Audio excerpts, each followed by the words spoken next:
Hello everybody, it's a wow moment. Words of wisdom from Two Shoes. It's the little foxes that spoils the vine.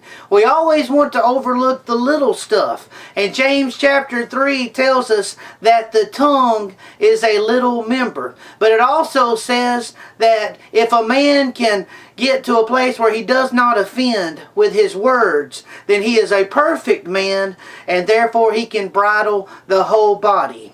And the word goes on in James chapter 3 talking about we control a horse by putting little bits in its mouth. And we also control a big ship.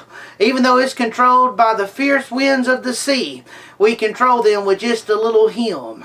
And then the word goes on talking about that a little member kindleth a great fire. Because the word says that the tongue produces fire. But I don't want it to be that type of fire where pastors have to go around trying to smother it and put it out. But I want it to where pastors want to fan the flame. I want it to be that type of fire that's revival fire. I want the tongue, which is a little member, but yet it's got big effects. And I want to use my tongue for myself instead of against myself.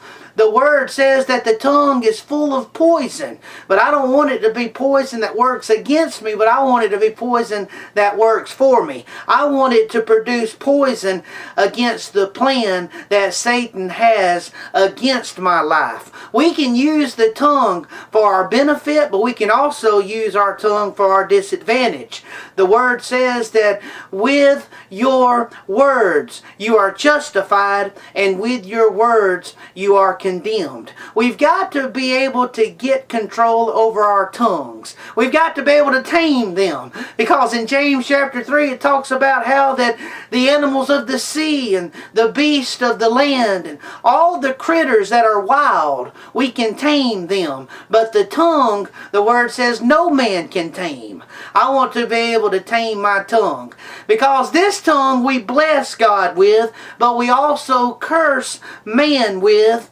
And it is men that is made after the similitude of God. You talking about talking out of both sides of your mouth. And then the word goes on in James chapter 3 talking about a fountain cannot produce sweet water and bitter water. It's got to be one way or the other. There's not a switch that we can flip to our convenience.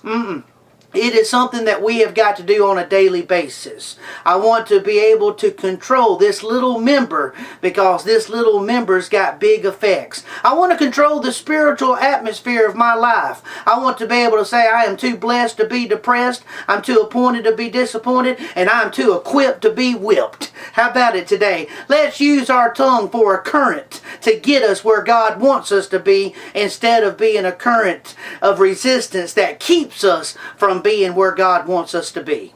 May God richly bless you today and every day.